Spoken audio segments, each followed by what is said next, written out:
how to use real estate to make money, because we all need money to live our lives, support our families, and do our things. Real estate can be a great way for a person who otherwise is starting from modest beginnings to really go to the moon and back.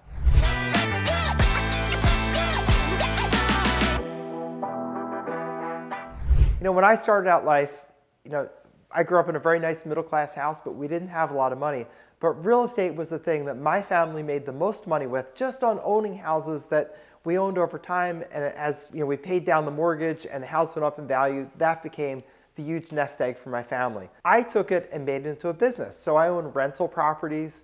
I've fixed and flipped properties. I've done real estate development. I've developed vacation houses. This has been a wonderful way to make money in my life. And I want to share with you today how you can get started even with no experience, even without a lot of money or any big credit history. Everybody can get started in real estate. And the question is, how do you do it and how do you play the game? Because there are a lot of different ways to play the real estate game, that's for sure. And the things we're going to be talking about today, I'm going to talk about house flipping, long-term rentals, short-term rentals, and then some ancillary businesses that you probably have never heard of, but can be amazing and wonderful and powerful ways for you to make money. And most importantly, you don't need to have a lot of experience. And just as an aside, if you're here thinking from an investor's perspective, meaning you have a portfolio, you have some net worth, you absolutely need and should have exposure to real estate. But I can tell you, this is not the video where I'm going to be going deep into that. You could look for other videos for that. But you should definitely have exposure to real estate, because real estate over time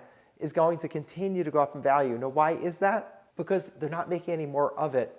And we still have an increasing population in the United States. We still have people coming here. No matter how much drama we have over immigration, you still have more people coming in, and that leads to increased prices.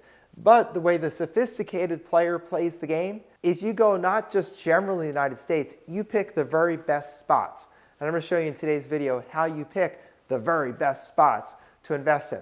So let's talk about something that would, I think, come to everybody's mind. Three things: short-term rentals, house flipping, and long-term rentals. We're going to cover those three things. First, house flipping, because that's probably the first way that someone thinks who's thinking about real estate of operating. I can tell you, I like house flipping, but it's absolutely not my favorite for most people, because I think most people fail and fall flat on their face with house flipping, and they fail for one simple reason: because they don't realize that the deal you negotiate up front on day one is going to determine whether you make a profit or whether you don't make a profit. It is hard to find houses cheap enough to flip. The reason is that you need to buy them for 30% less than their after repaired value, meaning what a house is going for in the neighborhood. If it's like a 3-bedroom, 3.5 bath house, or 4-bedroom, 3.5 bath house that's typical in the neighborhood, what are those houses going for? Do they go for $400,000, $500,000, $300,000, whatever it is? That's your approximate after repaired value. Now, can you get a little more if your place is really spick and span and beautiful? Sure, but the amount more is very relative. Maybe you're going to get 5, 6, 7% more. You're not getting twice as much because your buyer won't even get financing. So think of it that way. Think, what do the houses go for in the neighborhood? And your target acquisition price is 30% less than that, minus whatever it's going to cost you to fix it up. Now, I know that may seem like a huge margin, and it may seem impossible to find houses at that price, and that's exactly where the problem is. It is hard to find places that are cheap enough to fix and flip and give you a profit margin. Because there are people out there who just want to get into that neighborhood, and they look at the house and they say, well, I could fix it up on weekends and I could do a lot of the work myself and we could just do it over time, but we can get into this neighborhood with this school system that's this close to work, that's very desirable. And so there are people literally will just deduct what they think the repairs are from the retail price and be happy to buy it.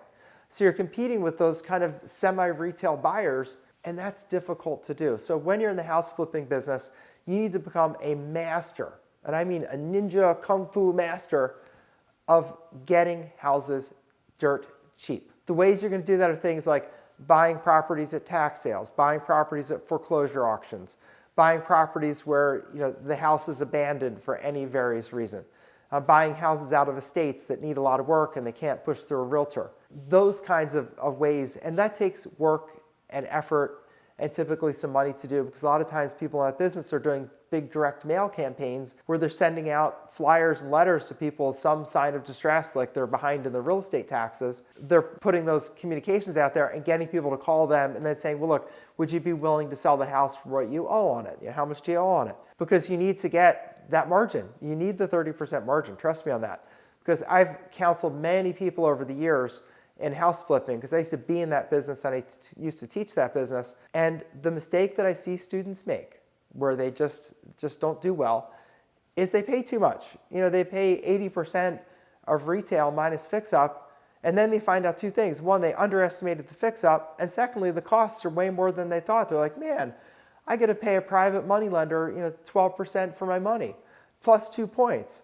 Oh man, I had real estate taxes for the 6 months I owned the house. Oh, the contractor went over budget. Oh, I didn't notice it really needed a new roof and I couldn't get away with it. Or they did the home inspection and they found this problem and that problem I got to fix. So when you're in the house flipping business, you need to be maniacal about paying the right price up front. If you can do that, it's great. If you can't do that, then stay the heck out of that business.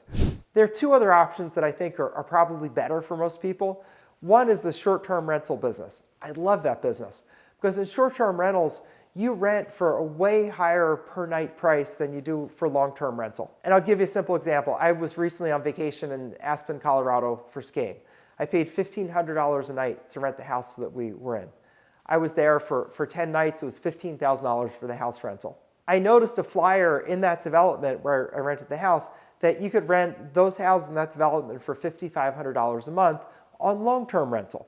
And I thought, well, look at that. You could rent for a month for $5,500 or a night for $1,500. And I thought, wow, that's a really good business, because if you think about it, to make $5,500 for long-term rental, for a short-term rental, I need to rent just 4 nights per month. It could be vacant the other 26 nights per month. And of course, it's not going to be. Maybe you'll rent it half the time. Well, if I rent it for 15 days at $1,500 a night, I just made $30,000 in rents rather than $5,500. That's why short-term rentals can be such an amazing business, as long as you're in a good area and you pick good properties. Good areas are places where people are coming to vacation, especially with families. You have a family like mine. I have 2 young children. We have a nanny we travel with. I have a wife. So we're all in there in the house. And with 2 young children, I want to have a kitchen. I want to have a nice bathtub. I want to have a backyard the kids can play in. I want to have a washer and dryer, please. Need a washer and dryer. I'm not packing for kids for 10 days and assuming I'm never washing clothes. That's impossible. So you can rent to families. There are lots of good families who go there, take good care of your place, and you can make lots and lots of money. I love short-term rentals, and there are 2 ways to play that game. You can play that game as an owner of properties that you rent. That's not really my favorite way to play it. My better way to play it is lease properties from other people on long-term, like $5,500 a month, and rent them out yourself short-term, like $1,500 a night, and then take the difference. If you rented your place for $1,500 a night for 15 nights, that's $30,000. If you're paying $5,500, guess what? You just made $9,500 that month, just in the difference between the rent you're paying and the rent you're collecting. That can be a great way to play it. And once you get a lot of experience, you really know the area, then you start to acquire properties on your own. But I really like the short-term rental just as an arbitrage play. I rent by the month or by the year, and I lease out by the night, and I take the differential between them. I love that. You don't have to raise a lot of capital. As soon as you get that place under contract and it starts renting out, you start making money really quickly. And you can just start building a big portfolio. Now, in that business, what are you going to have? You're going to have crews of cleaning people that you hire. You're going to have maintenance man that can jump on things. There's some electronic platforms that help you manage tenants, manage their experience. The way to do the short-term rental business, find a person that teaches the business that you really connect with and resonate with, that has a good reputation, and learn from them. Buy their system from them, implement it. If they have a coaching program, go in their coaching program. Spend your time at first finding a great person to learn from. And that is one of the secrets I found in business that I didn't know when I started out. I grew up as a do-it-yourselfer. My dad was an engineer. We did everything ourselves at home. What I didn't understand is that when you're a do-it-yourselfer, it takes too long to get good at anything. And the mistakes tend to be very, very expensive. When you learn from someone who really knows, they show you the shortcuts. They help you avoid the problems, and they help you get to profits much, much more quickly. So it definitely pays to get education, and your job at the beginning is find a good educator who really does a great job. Most of these courses you'll buy online have a return period. Order a course, look through it. If it's great, keep it. If it's a big disappointment, send it back, get your refund, and move on to the next thing. Spend your time doing that. Spend your time getting your expertise, and that can be great. So I love short-term rentals. Now, short-term rentals are work because you have people coming and going, so that is effort, and there's a lot going on in your business, but super business can be hugely profitable, really amazing. The other way to play it that I really love too, in the right area, is long-term rentals. I know long-term rentals, you think, oh, I don't want to deal with tenants and toilets and backups in the middle of the night. Honestly, I own rentals. That's not that frequent. For most of my rentals, I hear from my tenants a couple times a year other than just knowing they deposited the check. It's not that big of a deal. So, put on your big boy and your big girl pants and just do what you need to do to make your money. I love long-term rentals though, especially in places that have a growing population. When you're in a place where the population is growing, like if you look in the past 10 years, if you were in Boise, Idaho, Austin, Texas, any of these cities that have been growing and growing, if you look at the rents, they've more than doubled in the past 10 years. And as a landlord, if you get in early in a place like that where there's a lot of population coming in, when your rents double, basically that's just all profit that comes in, because it's not like your real estate taxes go up so much to take that profit, your house insurance, repairs.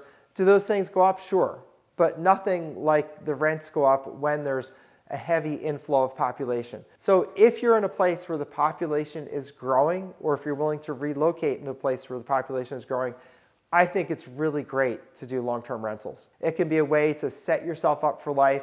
You can build a portfolio that you can pass on to your children in a really amazing way. I do not like long-term rentals in flat markets where nobody new is coming in, or gosh forbid, in declining markets where people are leaving out.